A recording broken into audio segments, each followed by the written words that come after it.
Bismillahirrahmanirrahim। अस्सलाम वालेकुम dear students, welcome back to the new lecture. उम्मीद करता हूँ सब खैरियत से होंगे। तो आज हम इस वीडियो में, इस लेक्चर में क्लास 9th के चैप्टर नंबर 3 डायनामिक्स के न्यूमेरिकल्स जो वो स्टार्ट करने जा रहे हैं। इससे पहले हमने चैप्टर नंबर 2 के काइनेमैटिक्स के जब वो न्यूमेरिकल्स किए थे, तो उन न्यूमेरिकल्स की वीडियो का जो लिंक है वो आपको नीचे डिस्क्रिप्शन बॉक्स के अंदर आपको दे दिया गया है। तो आप जब वो वहाँ पे जाके पहले चैप्टर नंबर 2 के न्यूमेरिकल्स जो वो देखें, फिर उसके बाद आप चैप्टर नंबर 3 के न्यूमेरिकल जो वो देखें। तो आइए स्टार्ट करते हैं जी आज का टॉपिक। तो अब जैसे पहले की तरह हम हर चैप्टर के जो फार्मूले हैं वो मैं एक साइड पे जब वो मैं लिख देता हूँ, ठीक है। तो आप भी जब वो इन तमाम फार्मूलों को जब वो आपने एक साइड पे लिख लेना है। चैप्टर के एंड पे जो भी आप चैप्टर पढ़ते हो तो उस चैप्टर के अंदर जितने भी फार्मूले इस्तेमाल होते हैं, तो पूरा चैप्टर पढ़ने के बाद चैप्टर के एंड के ऊपर आप वो सारे फार्मूले जब वो लिख लिया करो, ठीक है ना। क्योंकि एक जगह पे इकट्ठे फार्मूले होंगे तो आपको याद करना आसान होगा। तो इसलिए मैंने भी जब वो सारे फार्मूले तकरीबन जो हमने न्यूमेरिकल्स में यूज़ करने हैं वो सारे के सारे मैंने यहाँ पे लिख दिए हैं, ठीक है। तो अब फार्मूलों की पहचान भी आपको होनी चाहिए कि कौन सा फार्मूला हमें क्या बताता है, या हम उस फार्मूले से हम क्या निकालेंगे, क्या मालूम करेंगे, ठीक है। जैसे कि पहला फार्मूला है मोमेंटम का है, दूसरा फार्मूला जो फोर्स का है, तीसरा वेट का है। उसके बाद ये टेंशन और ये एक्सेलरेशन, ये दोनों फार्मूले जो है वो एटवुड मशीन के हैं, पुली सिस्टम के हैं। जब दोनों ऑब्जेक्ट्स जो हैं वो वर्टिकली डाउनवर्ड और वर्टिकली अपवर्ड मूव करते हैं, यानी कि उन दोनों ऑब्जेक्ट्स की वर्टिकली मोशन होती है, तब उस केस में टेंशन और एक्सेलरेशन हमने इस फार्मूले से निकालना है। उसके बाद ये टेंशन और ये एक्सेलरेशन का फार्मूला है, ये भी पुली सिस्टम का है, एटवुड मशीन का है। लेकिन तब जब एक बॉडी जब वो हॉरिजॉन्टल सरफेस पे मूव करती है टेबल के ऊपर, दूसरी वर्टिकली मूव करती है, तो इस केस के अंदर जो टेंशन होगी और एक्सेलरेशन प्रोड्यूस होगा उन बॉडीज़ में, तो इन दोनों फार्मूलों को हम इस्तेमाल करके फाइंड कर सकते हैं। उसके बाद नेक्स्ट जो फार्मूला है, ये वाला फार्मूला हमें बताता है कि फोर्स और मोमेंटम के दरमियान रिलेशन, ठीक है। अगर हमें मोमेंटम के बारे में इंफॉर्मेशन हो तो और टाइम भी गिवन हो तो हम फोर्स फाइंड कर सकते हैं। यानी कि ये जो फार्मूला है बेसिकली ये न्यूटन का जो दूसरा कानून है, सेकंड लॉ ऑफ मोशन जो है, ये उसकी मॉडिफाइड फॉर्म ही है, ठीक है। तो ये वाला फार्मूला और ये वाला फार्मूला जो है वो एक ही हैं, शक्लें डिफरेंट है, मतलब दोनों का जो वो सेम है। उसके बाद ये जो फार्मूला है, ठीक है जी, F(s)μmg, ये हम स्टैटिक फ्रिक्शन जब दो ऑब्जेक्ट आपस में कॉन्टैक्ट में हों और रेस्ट में पड़े हुए हों, तो उन दोनों ऑब्जेक्ट्स की सरफेसिस के दरमियान जो फोर्स ऑफ फ्रिक्शन पैदा होगा वो निकालना हो तो हम ये वाला फार्मूला जब इस्तेमाल करते हैं। उसके बाद सेकंड लास्ट फार्मूला ये है सेंट्रीपिटल फोर्स का। जबकि बॉडी सर्कल पाथ में मूव करेगी तो उसके ऊपर जो फोर्स अप्लाई होगी उसको अगर हमने मालूम करना हो तो वो हम इस फार्मूले की मदद से मालूम कर सकते हैं। और आखिरी जब वो सेंट्रीपिटल एक्सेलरेशन है कि ये भी जब वो सर्कुलर पाथ में जब बॉडी मूव करती है तो जो फोर्स लगता है उस फोर्स की वजह से जो एक्सेलरेशन प्रोड्यूस होता है, ये वो वाला फार्मूला है जिसको बोलते हैं सेंट्रीपिटल एक्सेलरेशन। तो ये आपने सारे फार्मूले जब वो आपने याद कर लेने हैं, ठीक है। तो अब हम स्टार्ट करते हैं न्यूमेरिकल। अब पहला न्यूमेरिकल है बेटा कि a force of 20 Newton moves a body with an acceleration 2 metre per second square. कहता है कि आपको एक फोर्स दी गई है 20 न्यूटन की, ठीक है, और वो एक बॉडी के ऊपर जब वो एक्ट करती है, और जब 20 न्यूटन की फोर्स इस बॉडी पे लगती है तो उस बॉडी में जो एक्सेलरेशन है वो प्रोड्यूस होता है 2 मीटर पर सेकंड स्क्वायर का, ठीक है। और आपने मालूम करना है बेटा उसका मैस, कि उस बॉडी के ऊपर जो फोर्स लग रही है उस बॉडी का मैस कितना है। यानी कि ये ऐसे ही है जैसे ये हमारे पास एक ऑब्जेक्ट है, फ़र्ज़ करें कि ये हमारे पास एक ऑब्जेक्ट है, ठीक है।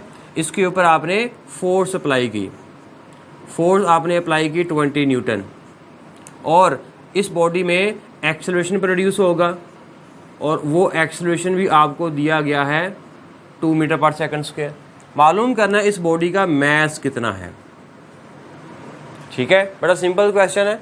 फोर्स आपको गिवन है, एक्सेलरेशन गिवन है, और मैस मालूम करना है।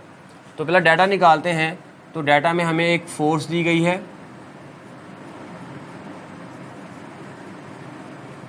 और हमें एक्सेलरेशन जो फोर्स की वजह से प्रोड्यूस हुआ है वो हमें दिया गया है। मालूम करना है हमने क्या, मैस मालूम करना है। ये हमने उस बॉडी का मैस मालूम करना है, तो मैस ये हमने मालूम करना है। अब फार्मूला देखें कौन सा इस्तेमाल होगा। तो जो फार्मूला है वो आप देख रहे हैं, ये सेकंड लॉ ऑफ मोशन जब वो अप्लाई होगा, और ये फार्मूला है F = ma।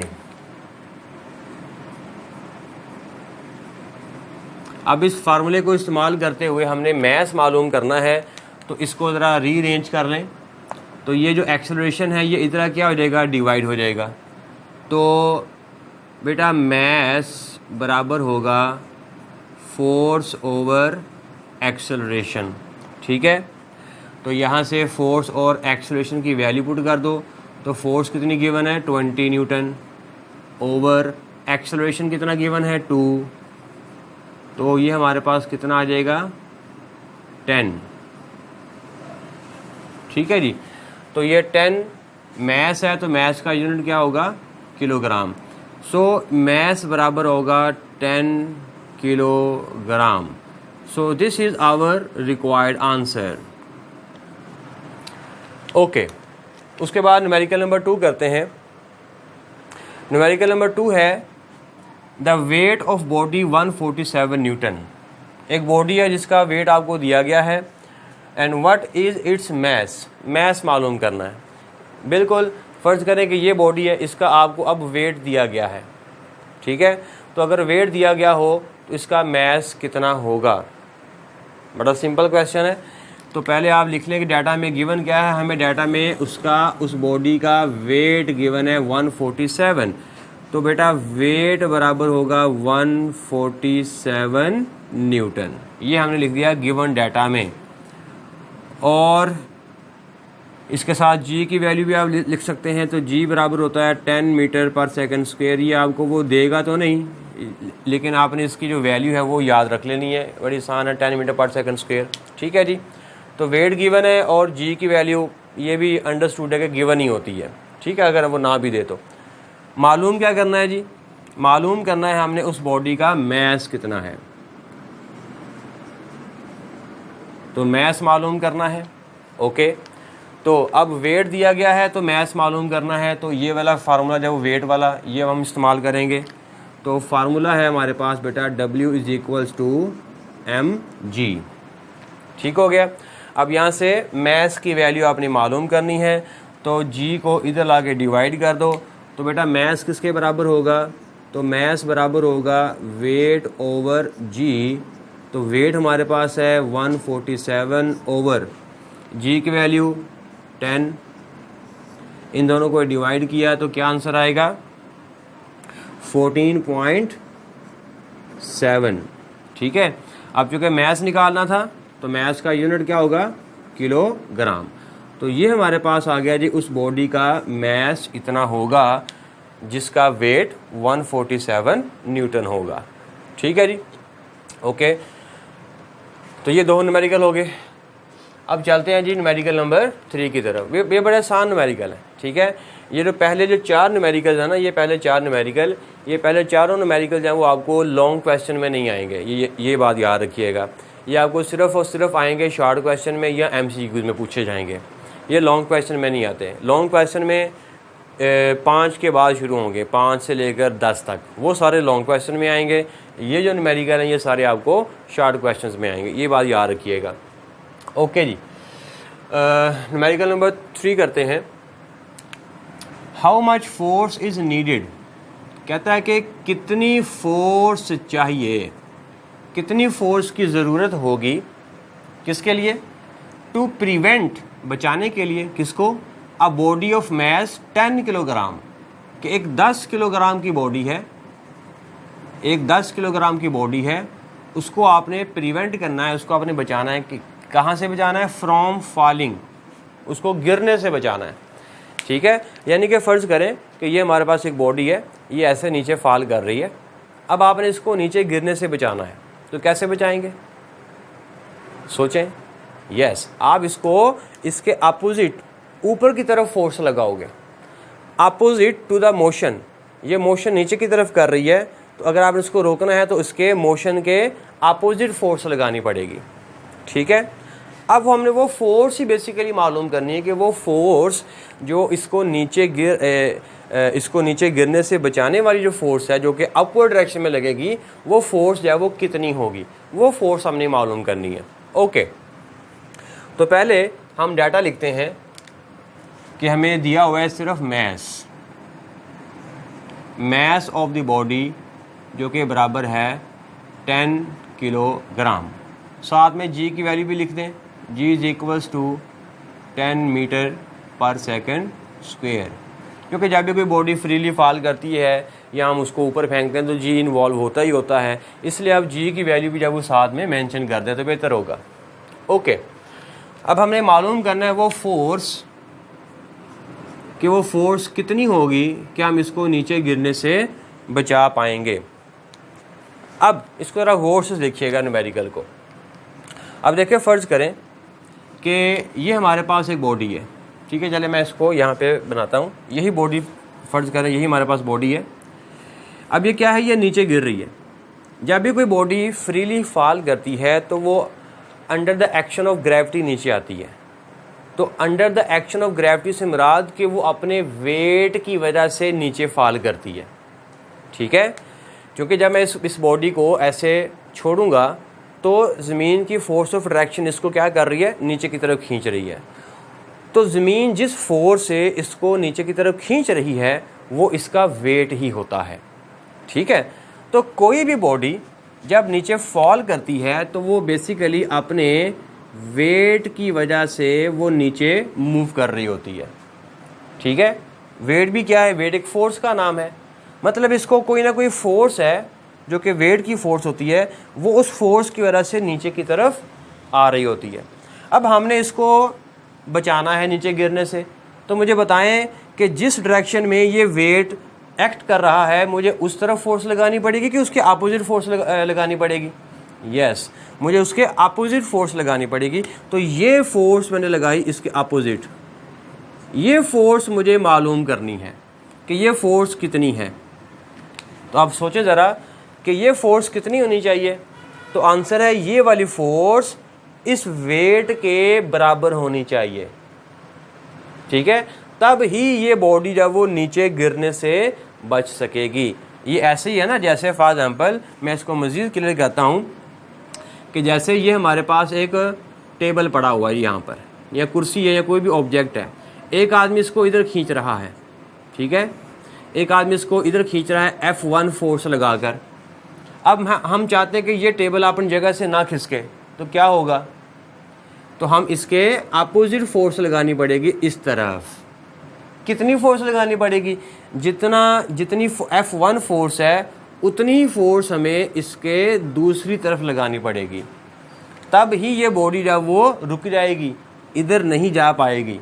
पहले इधर जा रही थी, ठीक है, तो कितनी फोर्स से इधर जा रही थी, F1 फोर्स से जा रही थी। तो हमने F1 के बराबर F1 की जितनी फोर्स हमने दूसरी तरफ लगाना शुरू कर दी, तो अब बॉडी क्या हो जाएगी, ये यहीं पे रुक जाएगी। यही क्वेश्चन यहाँ पर है, बस फ़र्क सिर्फ इतना कि ये ज़रा हॉरिजॉन्टल सरफेस पे है और ये बॉडी ज़रा फ्रीली फॉल कर रही है। तो जब भी कोई बॉडी फ्रीली फॉल करेगी तो उसके ऊपर एक फोर्स लग रहा है जो उसको नीचे की तरफ धकेल रही है। हम चाहते हैं कि नीचे ना जाए, तो नीचे ना जाए तो क्या करना पड़ेगा, इसके बराबर फोर्स हमें इसके अपोजिट लगानी पड़ेगी। ठीक है, तो बस यही हमारा जवाब है। हमें कितनी फोर्स लगानी पड़ेगी, तो आंसर है बेटा जितना उस बॉडी का वेट होगा ना, हमें उतनी ही फोर्स लगानी पड़ेगी।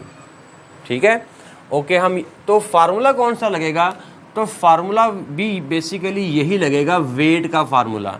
क्योंकि अगर हमें उस बॉडी का वेट मिल जाए तो हम वो फोर्स मालूम कर सकते हैं। क्योंकि ये वाली फोर्स और ये वाली फोर्स यानी कि वेट की फोर्स, ये दोनों आपस में कैसी हैं, बराबर हैं। तो अगर हमें वेट मिल जाए तो हम ये फोर्स मालूम कर सकते हैं।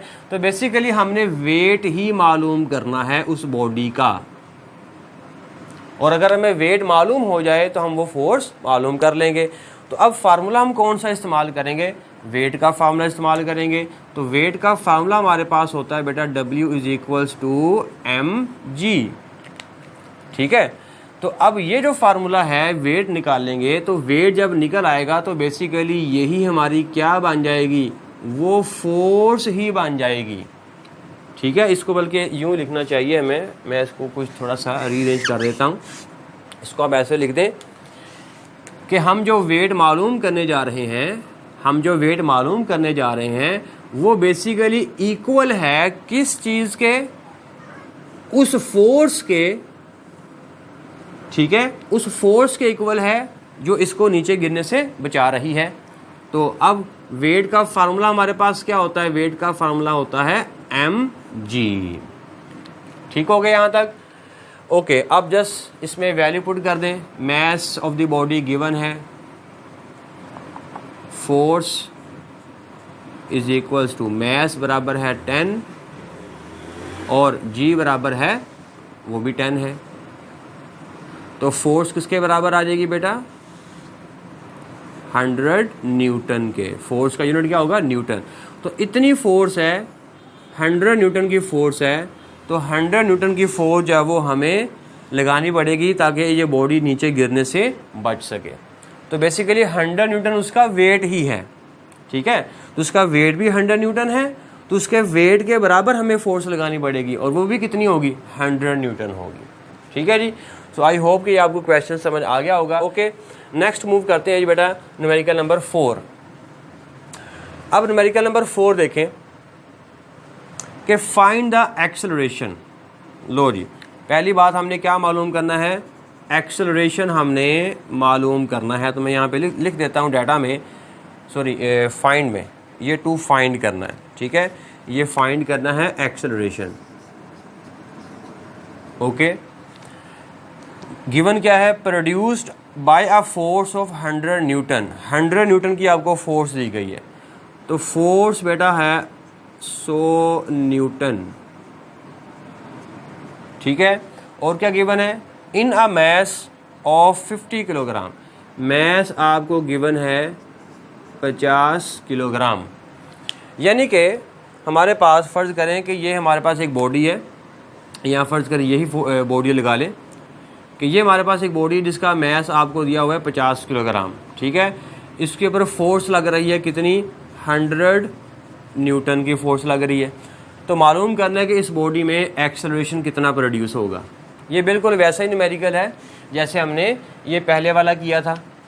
इसमें हमने मैस मालूम किया था, इसमें हम मालूम करेंगे एक्सेलरेशन मालूम करेंगे। ठीक है, सेंस वही है कि एक फोर्स लग रही है 100 न्यूटन की, कितनी बॉडी पे, जिसका मैस 50 किलोग्राम है। तो मालूम ये करना है कि इस बॉडी में एक्सेलरेशन कितना प्रोड्यूस होगा, बस। तो फार्मूला हम कौन सा इस्तेमाल करेंगे, अगेन ये वाला F = ma। तो फार्मूला हमारे पास है F = ma। ओके, अब इसमें a मालूम करना है, तो m को उठा के इधर ले आओ, डिवाइड हो जाएगा। तो एक्सेलरेशन बराबर होगा फोर्स ओवर मैस। तो फोर्स कितनी है, फोर्स हमारे पास है 100 न्यूटन की, ओवर मैस कितना है बेटा, मैस हमारे पास है 50 किलोग्राम का। ठीक है जी, इसको आप डिवाइड कर दो, तो ये हमारे पास एक्सेलरेशन कितना आ जाएगा, 2 मीटर पर सेकंड स्क्वायर। तो ये है जी वो एक्सेलरेशन जब 100 न्यूटन की फोर्स जो है वो 50 किलोग्राम वाली बॉडी के ऊपर एक्ट करेगी, तो एक्सेलरेशन हमारे पास आएगा 2 मीटर पर सेकंड स्क्वायर। जी स्टूडेंट्स, न्यूमेरिकल नंबर 5 करते हैं।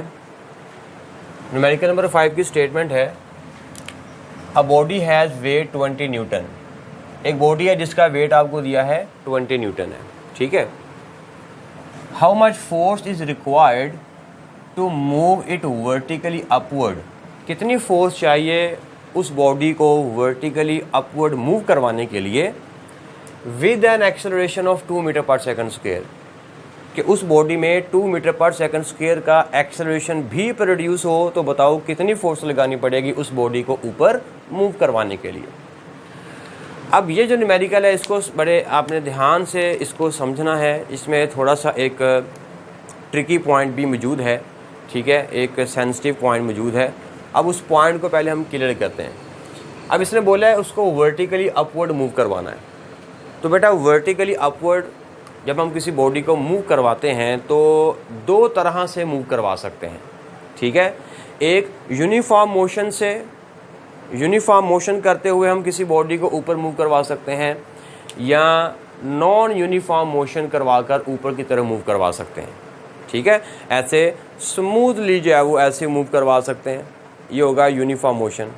और एक है नॉन यूनिफॉर्म, ऐसे झटके के साथ ऊपर मूव करवाना है। अब इन दोनों केसेस में डिफरेंट है, ये दोनों केसेस जो है वो डिफरेंट है एक दूसरे से, ठीक है। उसको क्लियर करते हैं पहले, फिर उसके बाद आपको इस न्यूमेरिकल की अच्छे से समझ आएगी, जो कि इस न्यूमेरिकल में हमने जो फार्मूला इस्तेमाल करना है वो इन दोनों केसेस को डिस्कस करते हुए हम निकालेंगे और देखेंगे इसमें फार्मूला जो है वो कौन सा इस्तेमाल होगा। अच्छा, अब होगा क्या कि हमने वर्टिकली ऊपर मूव करवाना है विद यूनिफॉर्म मोशन। पहले हम डिस्कस करते हैं विद यूनिफॉर्म मोशन, कि अगर किसी बॉडी को यूनिफॉर्म मोशन से मूव करवाते हैं तो क्या होगा और कब करवा सकते हैं, यूनिफॉर्म मोशन से कब किसी बॉडी को मूव करवा सकते हैं। ओके, उसके लिए देखें बेटा कि ये हमारे पास एक ऑब्जेक्ट है, इसका वेट जो है वो ऐसे वर्टिकली डाउनवर्ड होगा। ये इस बॉडी का वेट है, वेट हमारे पास एक फोर्स का नाम है, ठीक है। अब ये वेट जो है वो एक्ट कर रहा है वर्टिकली डाउनवर्ड। अब अगर इसका जितना वेट होगा, अगर हम इसके वेट के इक्वल अपोजिट फोर्स लगा दें इस बॉडी के ऊपर, ठीक है, यानी कि जितना इसका वेट है इसके वेट के बराबर अगर हम अपवर्ड डायरेक्शन में एक फोर्स लगा दें, जिसको मैं F बोल देता हूं, ठीक है। ये F क्या है, F एक फोर्स है जिसकी वजह से मैं इस बॉडी को ऐसे ऊपर उठा रहा हूं, ठीक है। और ये फोर्स का मैग्नीट्यूड कितना है, तो आंसर जितना इसका वेट है।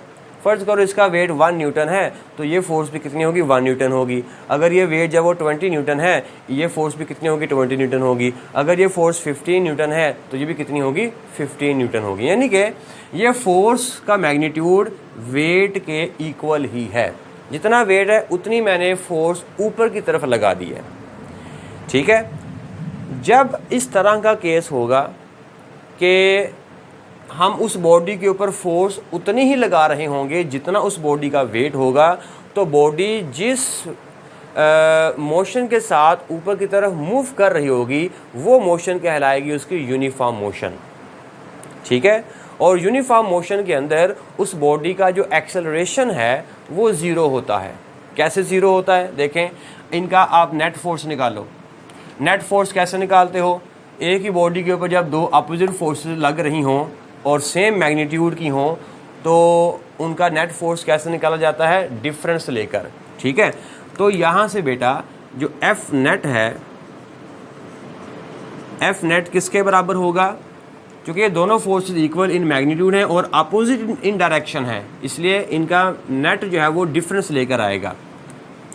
सो फोर्स, ये वाली फोर्स माइनस कर देंगे ये वाली फोर्स को, W माइनस एफ भी कर सकते हैं, F माइनस डब्ल्यू भी कर सकते हैं, लेकिन कैसे कर सकते हैं या कब कर सकते हैं, जब दोनों फोर्सेस जब वो सेम मैग्नीट्यूड की होंगी, तो चाहे आप F माइनस डब्ल्यू कर दें और या W माइनस एफ कर दें। लेकिन जब हम सेकंड केस पढ़ेंगे नॉन यूनिफॉर्म मोशन में, तब हम ऐसा नहीं कर सकेंगे, वो हम रीज़न देखेंगे बाद में। तो F माइनस डब्ल्यू, अब F भी कितना है, जितना वेट है। अगर ये 1 न्यूटन है तो ये भी 1 न्यूटन है, अगर ये 5 न्यूटन है तो ये भी 5 न्यूटन है, अगर ये 10 है तो ये भी 10 है। इसका मतलब कि दोनों सेम है और माइनस में तो इनका आंसर क्या आएगा बेटा, 0 आएगा, ठीक है। यानी कि जो नेट फोर्स है, नेट फोर्स आपके पास 0 के इक्वल आ गई। मतलब इस बॉडी के ऊपर नेट फोर्स 0 है और ये बॉडी ऐसे यूनिफॉर्म मोशन करते हुए ऊपर जा रही है, ठीक है। आया कि इसका एक्सेलरेशन होगा इस बॉडी में, वो भी चेक कर लेते हैं। तो नेट फोर्स हम कैसे निकालते हैं, वो निकालते हैं न्यूटन्स के सेकंड लॉ ऑफ मोशन से, जो कि बराबर होता है ma is equal to 0 is equal to 0, ठीक है। F की जगह पर आ गया ma और बराबर है 0, तो यहाँ से a की वैल्यू निकालो। तो m इस बॉडी का मैस है जो कि 0 नहीं है, तो अगर ये 0 नहीं है तो हम इसको इधर डिवाइड कर सकते हैं, तो हमारे पास a is equal to 0/m is equal to 0, यानी कि जो एक्सेलरेशन है उस बॉडी का वो क्या है, 0 है। इससे हमने एक रिजल्ट निकाला, जब भी हम किसी बॉडी को यूनिफॉर्म मोशन से मूव करवाएंगे तो उस बॉडी में एक्सेलरेशन क्या होगा, 0 होगा, क्योंकि उसके ऊपर लगने वाली जो नेट फोर्सेस हैं, नेट फोर्स है वो क्या होगी, 0 होगी। तो ये वाला जब केस होगा तो फिर हम उस बॉडी को यूनिफॉर्म मोशन करते हुए ऊपर उठा रहे होंगे। ये पॉइंट क्लियर हो गया, ये बहुत इंपॉर्टेंट पॉइंट है। ठीक है, अब हम देखते हैं सेकंड केस। देखें नेट फोर्स का फॉर्मूला हमारे पास क्या बना, ये हमने चूँकि ये बात याद रखनी है, यही इसमें जो है वो मेन चीज़ है, फार्मूला। ठीक है, हम बेसिकली इस न्यूमेरिकल को समझने के लिए इन दोनों केसेस में से जो फार्मूला बनेगा, जो हमें चाहिए होगा, वो हम यहाँ पे इस्तेमाल करेंगे। अब वो देखेंगे कि वो कौन सा बनेगा। खैर, तो ये पहला केस आपको समझ में आ जाना चाहिए। अब सेकंड केस की बारी है। अगेन इस बॉडी का जो वेट है वो बेटा है डाउनवर्ड डायरेक्शन में। ठीक है, इस बॉडी का वेट क्या है, डाउनवर्ड डायरेक्शन में।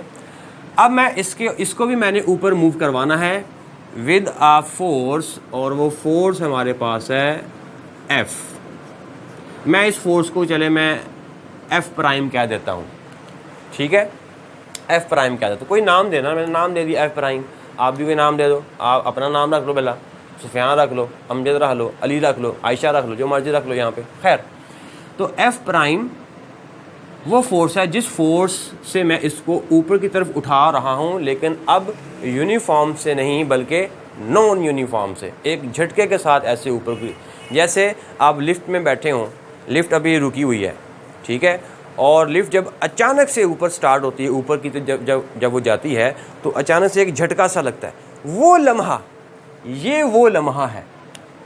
ठीक है, कि जब आपने इस बॉडी के ऊपर फोर्स लगाई है एक झटके के साथ, जब आप इसके ऊपर एक झटके के साथ फोर्स लगाएंगे तो इस बॉडी में एक्सेलरेशन प्रोड्यूस होगा और नेट फोर्स 0 नहीं होगी, क्योंकि ये वाली फोर्स इस फोर्स के बराबर नहीं है। ठीक है, इस केस में हमने क्या रखा था, इस केस में हमने ये जो ऊपर फोर्स लगा रहे हैं इसको हमने माना था कि ये इस वेट के इक्वल है। ये पहला केस हमने डिस्कस किया। अब अगर इक्वल ना हो, जैसे ये वाली फोर्स है इस वेट के इक्वल नहीं है, अगर इक्वल नहीं है तो फिर नेट फोर्स कितनी होगी, कैसे निकालोगे? ठीक है, उसका फार्मूला देखें ज़रा। तो नेट फोर्स कैसे निकालोगे, इसको ज़रा आप ध्यान से आपने समझना है कि नेट फोर्स बराबर होगी, अगेन जैसे आपने यहाँ पे फार्मूला बनाया कि नेट फोर्स कैसे निकालते हो, जब एक ही बॉडी के ऊपर दो फोर्सेस अपोजिट डायरेक्शन में लग रही हों तो उनका नेट फोर्स कैसे निकाला जाता है, डिफरेंस लेकर। ये बात तो क्लियर है, लेकिन अब यहाँ पे डिफरेंस का कैसे लेना है, पहले लिखना है बड़ी रकम, फिर लिखनी है आपने छोटी रकम लिखनी है। ठीक है, अब हमें कैसे पता चलेगा कि ये वाली फोर्स बड़ी है कि ये वाली फोर्स बड़ी है? ठीक है, तो इससे अंदाज़ा आप इस चीज़ का अंदाज़ा आप ऐसे लगाओगे कि आप इस बॉडी को किधर मूव करवा रहे हो, ऊपर की तरफ मूव करवा रहे हो। ठीक है, और बॉडी किधर मूव कर रही है, ऊपर की तरफ मूव कर रही है। इसका मतलब कि ऊपर की तरफ फोर्स ज़्यादा बड़ी लग रही है और नीचे की तरफ फोर्स कम लग रही है। ठीक है ना, फिर से इस बॉडी के ऊपर दो फोर्सेस एक्ट कर रही हैं, ये वाली और ये वाली। ठीक है, लेकिन ये वाली फोर्स अब ज़्यादा बड़ी फोर्स है, ज़्यादा मैग्नीट्यूड वाली फोर्स है as compare to weight force. ठीक है, और ये वाली फोर्स बड़ी है, ये छोटी है, इसलिए आप एक झटके के साथ इसको ऊपर की तरफ उठा रहे हो। फिर आप क्वेश्चन करोगे सर इसमें भी तो बराबर ही फोर्सेस थी। यस, इसमें भी फोर्सेस बराबर थी, लेकिन इसमें हम इसको झटके के साथ नहीं बल्कि यूनिफॉर्म मोशन के साथ ऊपर मूव करवा रहे हैं। ठीक है, इसलिए मैंने आपको पहले बताया था कि इसमें F माइनस W कर दो या W माइनस F कर दो, जवाब दोनों में 0 आना है। लेकिन इस केस में आप W माइनस F नहीं कर सकते। क्यों? क्योंकि इस केस के अंदर, सेकंड केस में, ये वाली फोर्स बड़ी फोर्स है और ये वाली फोर्स छोटी फोर्स है। इसलिए इसका जो डिफरेंस लेना है, इसका डिफरेंस लेना है आपने F प्राइम माइनस W करके। यहाँ पे आप W माइनस F नहीं कर सकते, ठीक है, ये बात बहुत इंपॉर्टेंट है। यहाँ पे फिर हमने F माइनस डब्ल्यू क्यों किया, और यहाँ पर हमने जब वो क्या W माइनस F कर सकते थे, तो आंसर यस कर सकते थे, क्योंकि दोनों आपस में कैंसिल हो जानी है और जवाब फिर 0 ही आना है, क्योंकि ये दोनों फोर्सेस बराबर हैं। लेकिन यहाँ पे दोनों फोर्सेस बराबर नहीं हैं, ये बॉडी नॉन यूनिफॉर्म मोशन कर रही है, नॉन यूनिफॉर्म मोशन, ठीक है, ओके। तो ये नॉन यूनिफॉर्म मोशन कर रही है, तो नॉन यूनिफॉर्म मोशन के अंदर फोर्सेस का जो मैग्नीट्यूड है वो इक्वल नहीं होता। ये बात अगर आपको क्लियर आ गई है तो हमारा मसला हल हो गया। अब हम ये देखना चाहते हैं, अगर हमने ये फोर्स निकालनी हो कि हम कितनी फोर्स के साथ इस बॉडी को ऊपर मूव करवा रहे हैं, ठीक है, हमने ये मालूम करना है कि ये फोर्स कितनी है जिसकी मदद से ये बॉडी ऊपर की तरफ मूव कर रही है। यहां पर ये फोर्स कितनी थी, ये फोर्स तो इस वेट के इक्वल ही थी, ये तुम्हें पता था। लेकिन इस केस के अंदर हमें नहीं पता कि ये वाली फोर्स कितनी फोर्स है, हम ये फोर्स मालूम करना चाहते हैं, ठीक है, क्योंकि ये वाली फोर्स इस बॉडी में एक्सेलरेशन प्रोड्यूस करवा रही है और ये वाली फोर्स इस बॉडी में एक्सेलरेशन 0 बना रही है। तो यूनिफॉर्म और नॉन यूनिफॉर्म में ये आपको फ़र्क पता होना चाहिए कि जब किसी बॉडी को यूनिफॉर्मली मूव करवाएंगे तो क्या होगा, और जब किसी बॉडी को नॉन यूनिफॉर्म मूव करवाएंगे तो क्या होगा। यूनिफॉर्म मोशन में नेट फोर्स कैसे निकालते हैं और नॉन यूनिफॉर्म में मोशन जो नेट फोर्स है वो कैसे निकालते हैं। Is it clear? तो नॉन यूनिफॉर्म में जो बड़ी फोर्स होगी उसको पहले लिखेंगे, जो छोटी फोर्स होगी उसको बाद में लिखेंगे। अब हमने ये मालूम करना है कि ये वाली फोर्स इस बॉडी के ऊपर कितनी लग रही है, तो हम इस फॉर्मूले से निकाल सकते हैं। तो एफ प्राइम निकाल लो, तो ये एफ नेट वैसे का वैसे रहेगा, ये डब्ल्यू जब इधर आके क्या हो जाएगा बेटा, तो ये इधर आके प्लस हो जाएगा, is equals to F prime. हाँ जी, यहाँ तक क्लियर हो गया। तो ये वो फोर्स है जिस फोर्स की वजह से इस बॉडी को हम एक झटके के साथ ऊपर की तरफ मूव करवाएंगे, और जब इस फोर्स से हम बॉडी को ऊपर मूव करवाएंगे तो ये वाली फोर्स इस बॉडी में एक्सेलरेशन प्रोड्यूस करेगी। यही मेन पॉइंट था जो हमने समझना था, जो इतना मैंने टाइम लगाया है। तो ये वाली फोर्स इस बॉडी में एक्सेलरेशन 0 प्रोड्यूस कर रही है, और ये वाली फोर्स इस बॉडी में एक्सेलरेशन 0 नहीं प्रोड्यूस कर रही। ये बात आपने याद रखनी है। और जब A 0 होगा तो नेट फोर्स आपको पता होना चाहिए कैसे निकालनी है, और जब A 0 नहीं होगा तो नेट फोर्स कैसे निकालते हैं ये आपको पता होना चाहिए, ठीक है। तो नेट फोर्स का फार्मूला ये होता है in case of non uniform motion. और अब इस फार्मूले से हमने चूँकि ये वाली फोर्स निकालनी थी कि ऊपर की तरफ कितनी फोर्स लग रही है, उसका हमने एक फार्मूला बना लिया। ये फार्मूला जो है वो आपने अब याद रखना है, ठीक हो गया। अब ये सारी डिटेल मैंने आपको बता दी। अब हम न्यूमेरिकल नंबर 5 की तरफ चलते हैं। तो फिर आपने मुझे बताना है कि न्यूमेरिकल नंबर 5 के लिए इन दोनों केसेस में से कौन सा केस न्यूमेरिकल नंबर 5 बनता है। ओके, मैं दोबारा पढ़ता हूँ स्टेटमेंट इसकी। A body has wait 20 Newton. एक बॉडी है, उसका वेट आपको 20 न्यूटन दिया हुआ है। मैं साथ साथ डाटा भी निकाल लेता हूँ। वेट आपको दिया हुआ है 20 न्यूटन, और how much force is required, force आपने मालूम करनी है, फोर्स मालूम करनी है, ठीक है। To move it vertically upward with an acceleration of 2 metre per second square, और जो एक्सेलरेशन है वो भी इसमें 2 मीटर पर सेकंड स्क्वायर का प्रोड्यूस होना चाहिए, ठीक है। तो मालूम करना है कि कितनी फोर्स चाहिए, ठीक है जी। तो वो हमने बेसिकली F मालूम करना है। मैं इस F को फ़िलहाल F प्राइम बोल देता हूँ। अब वो क्यों बोलूँगा वो आपको इसकी समझ आ जाएगी आगे जाके थोड़ी देर बाद। अब ये F प्राइम है, ओके। अब फार्मूला कौन सा इस्तेमाल करूँगा, अब ये इम्पोर्टेंट है। तो न्यूमेरिकल क्या है, न्यूमेरिकल ये है कि एक बॉडी को आपने वर्टिकली ऊपर की तरफ मूव करवाना है, इस तरह मूव करवाना है कि उसमें एक्सेलरेशन भी प्रोड्यूस हो। समझ आई है? अब मुझे बताओ कि इन दोनों केसेस के अंदर वो कौन सा केस है कि हम ऊपर की तरफ फोर्स लगाएं और उसमें एक्सेलरेशन भी प्रोड्यूस हो? बताएं ज़रा। पहला केस बनता है कि दूसरा केस बनता है? तो पहले केस में तो एक्सेलरेशन आपका ज़ीरो है, लेकिन दूसरे केस में एक्सेलरेशन ज़ीरो नहीं है। यस, ये वाला केस बनेगा, ठीक है। और इस केस के अंदर ये वाली फोर्स फिर कैसे निकालोगे? ये वाले फार्मूले से। इसलिए मैंने ये वाला फार्मूला मैंने ज़रा डिज़ाइन बना के रखा है और उसके ऊपर मैंने एफ प्राइम लिखा है ताकि ये वाला एफ प्राइम हम यहाँ से निकाल सकें। Is it clear? तो ये वाला जो पांचवा न्यूमेरिकल है इसमें हमने ये वाला केस लगाना है कि इस केस के अंदर हम बॉडी को इस बॉडी को ऊपर की तरफ मूव करवा रहे हैं विद सम एक्सेलरेशन ए, और वो जो एक्सेलरेशन है वो कितना इस बॉडी में प्रोड्यूस होना चाहिए? 2 मीटर पर सेकंड स्क्वायर। तो फार्मूला लगना है ये वाला फार्मूला, ठीक है।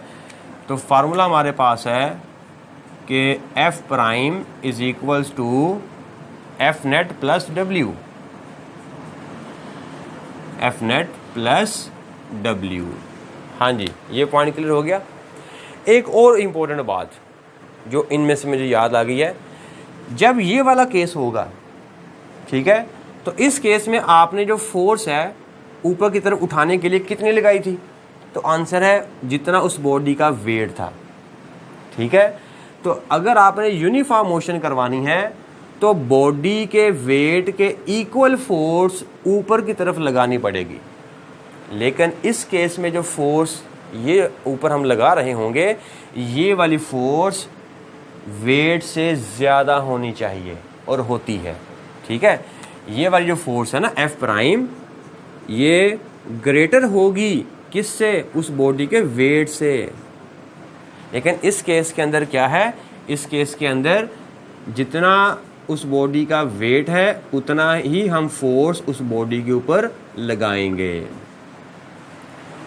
तो इसका जो जवाब है वो इस बॉडी के वेट से ज़्यादा आना चाहिए, यानी कि इस बॉडी का वेट 20 न्यूटन है, तो ये वाली जो फोर्स हम निकालने लगे हैं ये 20 न्यूटन से ज़्यादा आनी चाहिए, ठीक है। ओके, अब फटाफट से आते हैं फार्मूले की तरफ। टाइम काफ़ी हो गया इस न्यूमेरिकल के लिए। आप परेशान होते होंगे, सर पता नहीं क्या क्या बताई जा रहे हैं। तो बेटा ये इंपॉर्टेंट बातें हैं, MCQs में, शॉर्ट क्वेश्चन में इस तरह की बातें पूछी जाएंगी आपसे, ठीक है, और बल्कि पूछी जाती हैं पेपर में। ओके, तो F prime is equals to F net plus wait.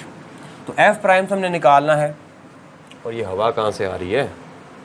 Okay जी, तो एफ प्राइम जो है is equals to F net. F net कैसे निकालोगे? एफ नेट निकालते हैं हम न्यूटन्स के सेकंड लॉ ऑफ मोशन से। तो न्यूटन का सेकंड लॉ ऑफ मोशन क्या होता है? एम ए, ठीक है, और प्लस ये हमारे पास आ गया वेट ऑफ द बॉडी। अब m क्या है? m तो हमें नहीं दिया गया, लेकिन हम m निकाल सकते हैं। अगर हमें वेट दिया गया हो तो हम m निकाल सकते हैं।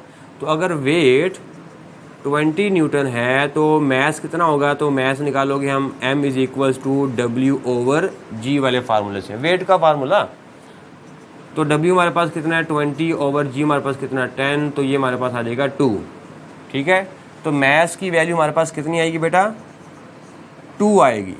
और एक्सेलरेशन कितना है वो हम जानते हैं कि 2 मीटर पर सेकंड स्क्वायर से हमने उसको ऊपर की तरफ मूव करवाना है, वो है 2 plus weight of the body. Weight of the body कितना है? 20 न्यूटन, ठीक है। तो अब हमारे पास एफ प्राइम कितना आ जाएगा? इसको सॉल्व करो तो 24 न्यूटन। ये हमारे पास वो फोर्स आएगी कि इतनी फोर्स लगाकर हम उस बॉडी को जब ऊपर की तरफ मूव करवाएंगे तो उस बॉडी के अंदर 2 मीटर पर सेकंड स्क्वायर का एक्सेलरेशन प्रोड्यूस होगा, ठीक है। देखें, फोर्स का जवाब 24 आया है और वेट कितना था? 20 न्यूटन था। तो मैंने क्या शुरू में बोला था कि जब ये वाला केस होगा तो इस केस के अंदर जो फोर्स होगी वो हमेशा वेट से ज़्यादा होगी। लेकिन इस केस के अंदर फोर्स जो है वो फोर्स और वेट आपस में कैसे होते हैं? बराबर ही होते हैं। सो आई होप कि आपको ये क्वेश्चन बड़े अच्छे से क्लियर हो जाना चाहिए। शॉर्ट ये न्यूमेरिकल तो छोटा सा था, लेकिन इसमें जो कॉन्सेप्ट था, जो फार्मूला था, ये कैसे बना था, ये आपको समझाना था इसलिए मैंने इतनी डिटेल के साथ आपको ये न्यूमेरिकल जो है वो समझाया है। तो न्यूमेरिकल नंबर 6 करते हैं, जिसकी स्टेटमेंट है कि 2 masses 52 kilogram and 48 kilogram are attached to the ends of a string that passes over a frictionless pulley. Find tension in the string and the acceleration in the bodies when both the masses are moving vertically। अब student question ये है कि जैसे कि शक्ल में आपको दिखाया जा रहा है कि हमारे पास जो है वो 2 ऑब्जेक्ट्स हैं, ठीक है, और वो क्या कर रहे हैं, वर्टिकली मूव कर रहे हैं। एक वर्टिकली डाउनवर्ड मूव कर रहा है और एक वर्टिकली ऊपर की तरफ मूव कर रहा है। अब आपने इस तस्वीर को अपने माइंड में रखना है जब आपने ये न्यूमेरिकल नंबर 6 करना है, ठीक है। ये पिक्चर आपको अपने माइंड में हिफज कर लेनी है, याद कर लेनी है। तो इस डायग्राम में, इस पिक्चर में जो बॉडी जिसका मैस ज़्यादा होगा वो बॉडी जो है वो देखिए नीचे की तरफ मूव करेगी, और जिसका मैस जो है वो कम होगा वो बॉडी जो है वो अपवर्ड डायरेक्शन में मूव करेगी। यानी कि आपने M1 उस बॉडी को बोलना है जिसका मैस ज़्यादा होगा, और M2 आपने उस बॉडी को बोलना है जिसका मैस कम होगा। बस ये 2 आपने बातें याद रख लेनी है। और दूसरी बात, फार्मूला आपको आना चाहिए कि इस सिस्टम के अंदर, इस रस्सी में जो टेंशन प्रोड्यूस हो रहा है वो टेंशन का फार्मूला आपको आना चाहिए, और टेंशन की वजह से इन दोनों बॉडीज़ के अंदर जो एक्सेलरेशन प्रोड्यूस होगा उस एक्सेलरेशन का आपको भी फार्मूला आना चाहिए। तो मैंने यहाँ से पहले से लिख रखे हैं, जैसा कि हमें स्टेटमेंट के अंदर दिया गया था कि एक 52 किलोग्राम की बॉडी थी और एक जो है वो 48 किलोग्राम की बॉडी थी, ठीक है। तो जो 52 है उसको मैंने M1 बोल दिया, जो 48 है उसको मैंने M2 बोल दिया। जो ज़्यादा मैस होगा M1, जो कम मैस होगा वो M2 होगा। ये डाटा में दिया गया है। तो मालूम करना है कि हमने टेंशन मालूम करनी है और एक्सेलरेशन मालूम करना है, ठीक है। और ये दोनों बॉडीज़ याद रहें किस तरह मूव कर रही हैं, वर्टिकली मूव कर रही हैं। एक वर्टिकली अपवर्ड जा रही है और एक वर्टिकली डाउनवर्ड जा रही है, ये बात याद रखिएगा। तो इस केस के अंदर जो टेंशन का जो फार्मूला है वो हमारा ये होता है और एक्सेलरेशन का फार्मूला हमारा ये होता है। अब जस्ट बेटा आपने इसमें वैल्यूज़ पुट करनी है और हमारा आंसर आ जाना है। तो टेंशन बराबर होगी, तो पहले टेंशन का जो फार्मूला है उसको देख लें। 2M1 कितना है 52, M2 कितना है 48 और G कितना है 10 ओवर नीचे 52 प्लस 48। अब जस्ट आपने इसको कैलकुलेट करना है, ठीक है। तो कैलकुलेटर की मदद से आप इसको सॉल्व कर सकते हैं, और जो टेंशन का जो जवाब होगा 500 न्यूटन। तो इतनी टेंशन जो है वो इस पुल्ली सिस्टम के अंदर जो है वो प्रोड्यूस हो रही होगी, इतना फोर्स लग रहा होगा, टेंशन का फोर्स। अब इस टेंशन के फोर्स की वजह से इसमें जो एक्सेलरेशन है वो कितना प्रोड्यूस होगा, तो उसका फार्मूला लिख दिया गया है। इसमें आप जस्ट आपने वैल्यूज़ पुट करनी है। तो बेटा एक्सेलरेशन बराबर होगा M1 माइनस M2, यानी कि 52 minus 48, 52 minus 48 divided by 52 plus 48, और साथ में G मल्टीप्लाई भी हो रहा है, तो G को साथ कर दें मल्टीप्लाई, ठीक है। अब जस्ट आप इसको कैलकुलेट करें, और एक्सेलरेशन का जो जवाब 0.4 मीटर पर सेकंड स्क्वायर। तो यही हमने 2 चीज़ें निकालनी थी कि टेंशन कितनी है और एक्सेलरेशन कितना होगा। ओके, अब हम नेक्स्ट करते हैं न्यूमेरिकल नंबर 7। तो न्यूमेरिकल नंबर 7 की स्टेटमेंट है, ये स्टेटमेंट ज़्यादा लंबी थी इसलिए मैंने यहाँ पे लिखी नहीं है, इसमें पढ़ रहा हूँ, आपको नीचे ये पट्टी चल रही होगी, इस पर नज़र आ रही होंगी। 2 masses 26 kilogram and 24 kilogram are attached to the ends of a string which passes over a frictionless pulley. 26 kilogram is laying over a smooth horizontal table। के जो 26 किलोग्राम वाली बॉडी है वो टेबल पे पड़ी हुई है, ठीक है। 24 kilogram mass is moving vertically downward, और जो 24 किलोग्राम की बॉडी है वो नीचे ऐसे डाउनवर्ड मूव कर रही है, ये बात याद रखिएगा। Find the tension in the string and the acceleration in the bodies. Again आपने टेंशन और एक्सेलरेशन आपने मालूम करना है। अब अगेन आपको डायग्राम नज़र आ रही होगी। इस डायग्राम में आप देख सकते हैं कि एक बॉडी टेबल पे और दूसरी बॉडी वर्टिकली डाउनवर्ड मूव कर रही है। अब आपने इसमें इस केस के अंदर आपने M1 और M2 किसको बोलना है? तो M1 आपने उसको बोलना है जो बॉडी नीचे वर्टिकली डाउनवर्ड मूव कर रही होगी, और M2 वो बॉडी है जो हॉरिजॉन्टल टेबल पे पड़ी हुई है। तो अकॉर्डिंग टू स्टेटमेंट 26 किलोग्राम वाली बॉडी जब वो टेबल के ऊपर पड़ी हुई है तो उसको आपने बोलना है M2, और 24 किलोग्राम वाली बॉडी जब वो नीचे वर्टिकली डाउनवर्ड है उसको आपने बोलना है M1। तो यही मैंने यहाँ पे बेटा लिखा है कि M1 जो है वो 24 किलोग्राम है और M2 हमारे पास 26 किलोग्राम है। ठीक है, तो अब आपने टेंशन और एक्सेलरेशन आपने मालूम करना है। तो फार्मूले मैंने बेटा यहाँ पे लिख दिए हुए हैं, तो जस्ट आपने फार्मूलों के अंदर वैल्यूज़ पुट कर देनी है और हमारा जो जवाब है वो हमारा आ जाएगा। Over 24 plus 26। तो टेंशन इसको आप सॉल्व करोगे तो टेंशन बराबर 125 न्यूटन के। ठीक है जी। अब इस टेंशन की वजह से जो एक्सेलरेशन प्रोड्यूस होगा वो भी हमने मालूम करना है। तो वो एक्सेलरेशन है हमारे पास A इज़ इक्वल्स टू, तो M1 की जगह पर कौन आ जाएगा 24 इंटू जी ओवर 24 प्लस 26। अब आप इसको सॉल्व कर लें तो एक्सेलरेशन जवाब है 4.8 मीटर पर सेकंड स्क्वायर। तो इसमें हमने एक्सेलरेशन और टेंशन मालूम कर ली। ठीक है, तो 6 और 7 न्यूमेरिकल में ये दोनों जो है वो पुली सिस्टम के न्यूमेरिकल से एटवुड मशीन बोलते हैं इसको, तो ये बात याद रखिएगा। ओके, उसके बाद हम नेक्स्ट न्यूमेरिकल नंबर 8 की तरफ मूव करते हैं बेटा। तो अब न्यूमेरिकल नंबर 8 है how much force is required, कितनी फोर्स चाहिए, कितनी फोर्स रिक्वायर्ड होगी किसके लिए, to change 22 newton second momentum, कि आपने मोमेंटम को क्या करना है, चेंज करना है। कितना चेंज करना है, 22 न्यूटन सेकंड मोमेंटम में तब्दीली लेकर आनी है by a force of 20 newton, यानी कि 20 न्यूटन की फोर्स लगाकर 22 न्यूटन सेकंड्स के मोमेंटम में तब्दीली आनी चाहिए। तो बताएं इसके लिए कितना टाइम लगेगा। ठीक है, यानी कि ये हमारे पास एक ऑब्जेक्ट है ये हमारे पास एक ऑब्जेक्ट है। ठीक है, अब इस बॉडी के ऊपर हमने फोर्स अप्लाई करनी है, और कितनी अप्लाई की है वो हमारे पास है 20 न्यूटन फोर्स है। तो 20 न्यूटन फोर्स जब हम इसके ऊपर अप्लाई करेंगे तो इसका जो मोमेंटम है वो चेंज हो जाएगा। क्यों, इसकी वेलोसिटी चेंज होगी तो मोमेंटम चेंज हो जाएगा। तो इसका फोर्स लगाने के बाद इसका कुछ ना कुछ मोमेंटम होगा। अब बताना ये है कि जब हम 20 न्यूटन की फोर्स इसके ऊपर लगाते हैं तो इसमें जो मोमेंटम में चेंज आता है वो कितना है, 22 न्यूटन सेकंड्स का। तो फोर्स लगाने से मोमेंटम में जो तब्दीली आती है उस तब्दीली को लाने में कितना टाइम लगेगा, वो टाइम बेसिकली हमने मालूम करना है। समझ आ रही मेरी बात? ओके, तो अब यहाँ पर हम लिखते हैं गिवन डाटा।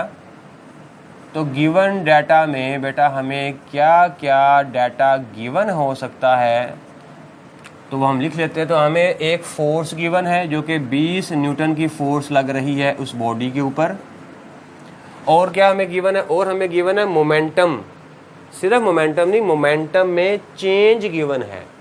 तो मोमेंटम में चेंज कैसे लिखोगे, final momentum minus initial momentum.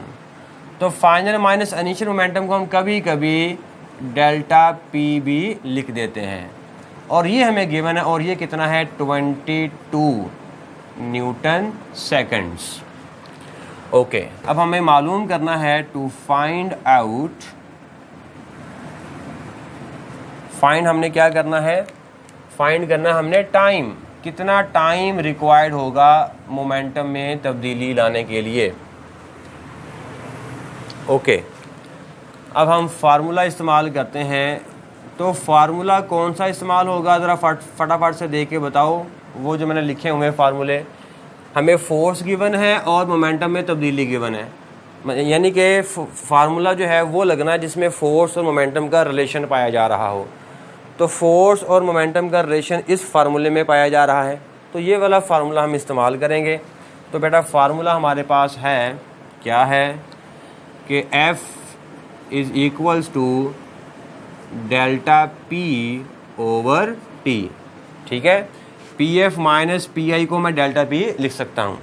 Okay, अब इसमें मुझे टाइम मालूम करना है, तो मैं फार्मूला दोबारा मैं यहाँ पे लिख लेता हूँ, F is equals to delta P over T.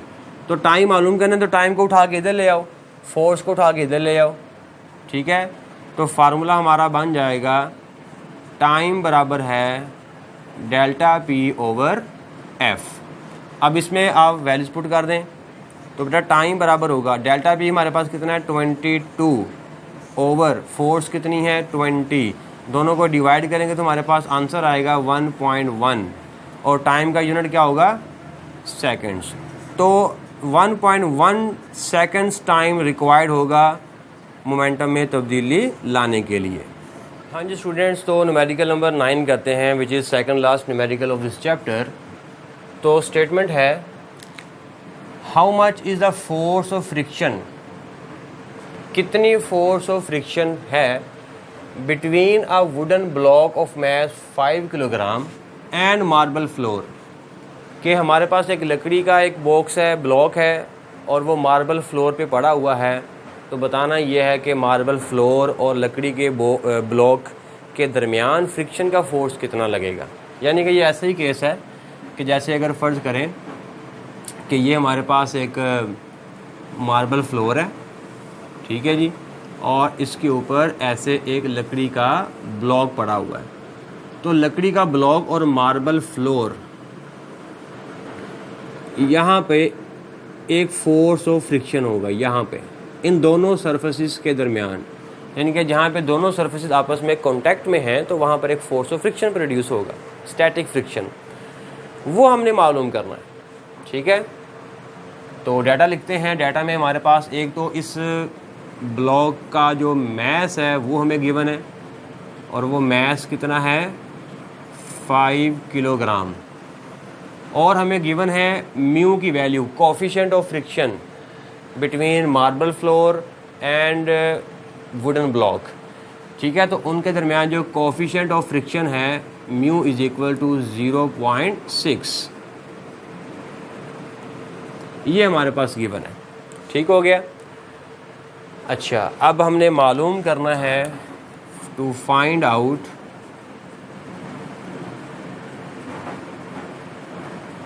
हमने करना है force of friction, that is F S, static friction इसको बोलते हैं वैसे।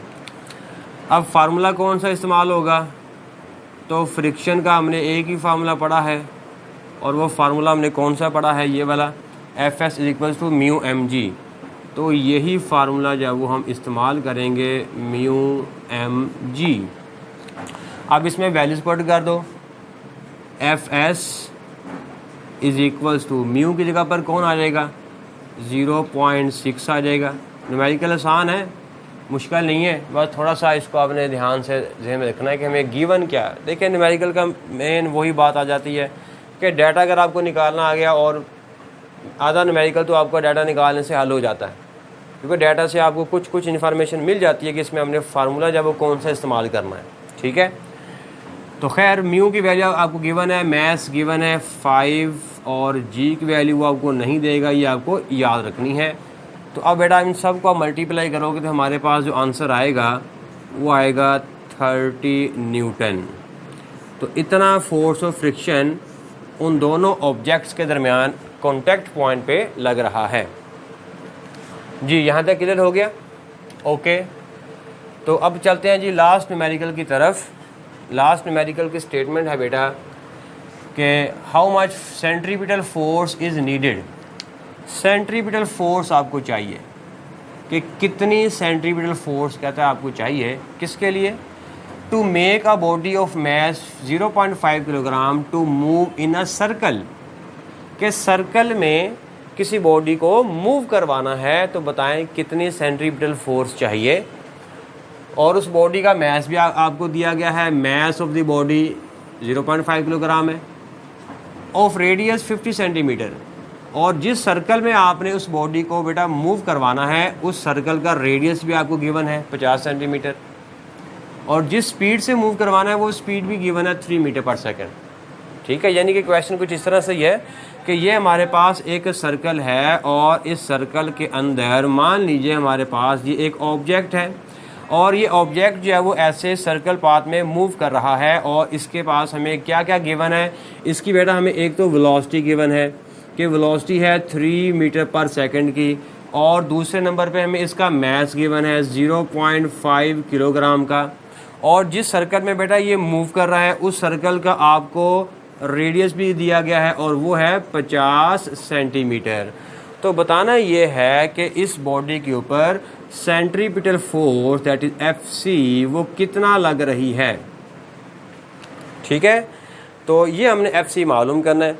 तो अब डाटा निकालते हैं। तो डाटा में हमें गिवन क्या है बेटा, एक तो मास ऑफ द बॉडी गिवन है जो कि 0.5 किलोग्राम है। दूसरा उस बॉडी की स्पीड गिवन है जो कि 3 मीटर पर सेकंड है। तीसरा हमें उस बॉडी का उस सर्कल का रेडियस गिवन है 50 सेंटीमीटर।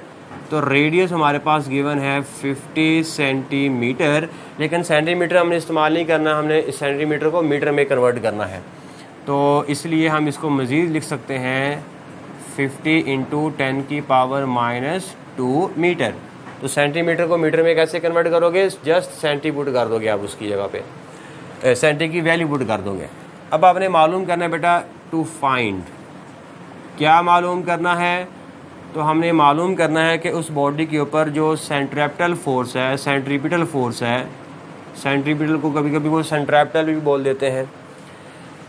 ओके, ये मालूम करना है। तो फार्मूला भी कौन सा लगेगा, तो सोचो फटाफट से। ये बहुत मशहूर फार्मूला है, पेपर में MCQ में कई बार आ चुका है, शॉर्ट क्वेश्चन में कई बार पूछा जा चुका है। तो फार्मूला हमारे पास गिवन है FC = mv²/r। अब जस्ट बेटा आपने इसमें वैल्यूज पुट कर देनी है। तो FC mv²/r, तो FC बराबर होगा, मास गिवन है 0.5 और हमारे पास velocity of the body given है 3, और इसका चूँकि v का स्क्वायर है और ये हमारे पास v सेंटीमीटर। तो ये आप उसकी जगह पे उसकी वैल्यू पुट कर दोगे। अब सबको आप सॉल्व करोगे कैलकुलेटर की मदद से, तो हमारे पास जो फाइनल आंसर आएगा that is 9 newton. So this is our required answer.